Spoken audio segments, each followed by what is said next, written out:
अरे भाई आजा जल्दी से। अम्मा इधर हम क्या लेने आए हैं? अरे हम यहाँ पे दुल्हन खरीदने आए, बड़ी अच्छी दुल्हनें मिलती हैं यहाँ पे। अच्छा अम्मा, फिर मुझे मेरी पसंद की दुल्हन मिल जाएगी ना? हाँ मिल जाएगी। जी मैडम, मैं क्या मदद कर सकता हूँ आपकी?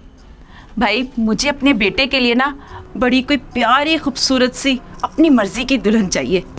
मैडम वैसे तो हमारे पास बहुत वैरायटी है, लेकिन उनमें बेस्ट इस वक्त सबसे ये तीनों ही हैं, तो आप देख लें आपको कौन पसंद आती है।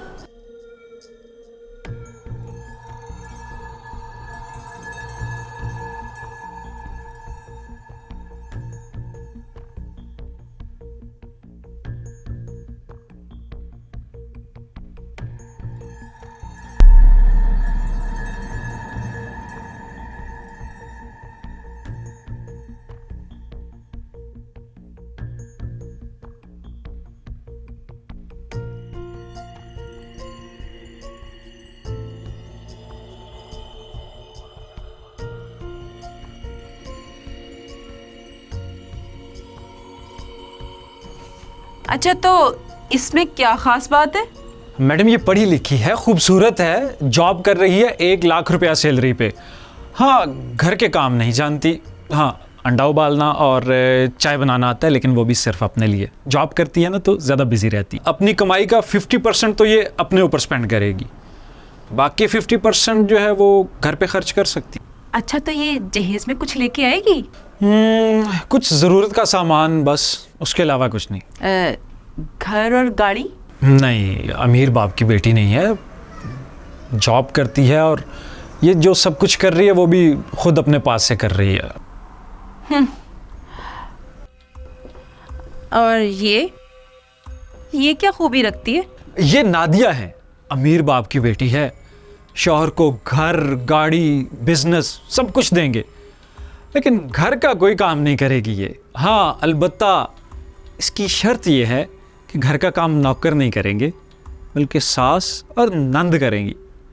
अब जिसको ये शर्त मंजूर है वही बात करे। हाँ जहेज बहुत सारा लेकर आएगी। देखिए ये है तो ठीक, लेकिन गाड़ी क्या ससुराल वाले भी इस्तेमाल कर सकते हैं? सिर्फ शौहर साथ जा सकता है गाड़ी में, बाकी कोई इस्तेमाल नहीं कर सकता।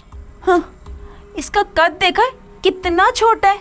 वालिदैन इसीलिए तो इतना जहेज दे रहे हैं, आपकी जिंदगी बदल देगी।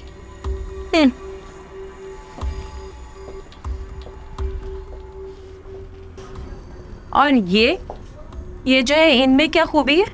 घर भर का ख्याल रखेगी मैडम, ये सास को अपनी माँ समझेगी, फिर खाना पकाने से लेके सफाई और कपड़े धोने तक हर काम आता है इसको। ये है तो ठीक, लेकिन ये जहेज में क्या लेकर आएगी?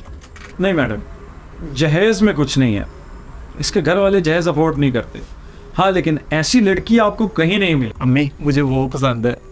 और मुझे वो पसंद है जो दौलतमंद भी हो और तमीज वाली भी हो। चलो यहाँ से कहीं और चलते हैं। मैडम 1 मिनट, आप अपनी डिमांड्स बता दें, अगले हफ्ते तक डिमांड पूरी कर दी जाएगी। मुझे बहू वो चाहिए जो खूबसूरत भी हो, सुगड़ भी हो और मेरे बेटे को सारी जिंदगी घर बिठा के खिलाए। समझ आई आपको? चल भाई आजा। सुने सास जी, जाने से पहले मेरी भी बात सुनती जाएं। बोलो। वैसे शक्लो सूरत की भी आप काफ़ी नॉर्मल हैं, जवानी में भी आपने कोई खास तीर तो मारा नहीं होगा, फिर इसके अब्बा ने आपको कैसे पसंद कर लिया? क्या था आपके पास, खूबसूरती या जहेज? बोले ना, क्या था? तुम्हें जरा सी भी तमीज नहीं है कि कस्टमर से किस तरीके से बात करते हैं? इसी बात का तो दुख है, तुम अपने बेटे के लिए रिश्ता तो नहीं ढूंढ रही, बल्कि एक कस्टमर बनकर उसके लिए एक तिजोरी ढूंढ रही हो जो तुम्हारी आखिरी ज़िंदगी को रंगीन बना दे। सादगी बहुत कीमती चीज़ है, क्योंकि वहाँ इज्जत की हिफाजत होती है। गरीब घर की लड़कियाँ सबसे पहले अपनी इज्जत और फिर अपने शोहर की इज्जत का ख्याल रखती हैं। क्या तुम्हें इज्जत नहीं चाहिए? मेरा कद छोटा नजर आ गया, लेकिन मेरे साथ पहाड़ की तरह खड़ा हुआ जहेज नहीं नजर आ रहा तुम्हें? अब अगर जहेज मिलेगा तो तुम्हारे बेटे को तो सुख मिलेगा ना। मैंने शादी तुम्हारे बेटे से करनी है, तुमसे नहीं। वैसे भी शक्ल देखिए अपने बेटे की, हम में से किसी के काबिल नहीं है। अगर इसे हमारी जगह यहाँ खड़ा कर दिया ना दुल्हा बनाकर, कोई लेके नहीं जाने वाला। इसलिए अच्छा यही है कि किसी भी लड़की से देख के ना शादी कर दो इसकी। ये ना हो कि मेरे जैसे गरीब भी तुम्हें ना मिले। तुम्हारा ये लालच ना तुम्हारे बेटे की ज़िंदगी बर्बाद कर देगा। जो तुम्हारा ये लालच पूरा करेगा वो अपनी ही शर्तें मनवाएगा, और इतने में कहीं तुम अपने बेटे से हाथ ना धो बैठना। तुम ये सब क्या कह रही हो? ये जो तुम्हारे अंदर लालच पल रहा है ना, इसी को देखकर कह रहे हैं। चल शौकत, मैं पागल हो जाऊंगी यहाँ से। चल शौकत। अम्मा ठीक ही तो कह रही हैं। क्या तुम में से कोई मुझसे शादी करने के लिए तैयार है? नहीं। चल तो शौकत, चल यहाँ से। मेरा तो दिमाग खराब हो गया शौकत। जब रिश्ता लेने जाए तो मयार जहेज नहीं बल्कि लड़की की शराफत और सीरत को रखें। जहेज एक लानत है, और इस लानत की वजह से काफ़ी गरीब लोगों की बच्चियां शादी से रह जाती हैं। इस लालच को माशरे में रवाज ना दें। ऐसी लानत से छुटकारा पाने के लिए अपना पहला कदम उठाएं, ताकि किसी की भी बेटी कुंवारी ना रह जाए। और अगर आप इस मिशन में हमारे साथ हैं तो हमें कमेंट सेक्शन में ज़रूर बताइएगा।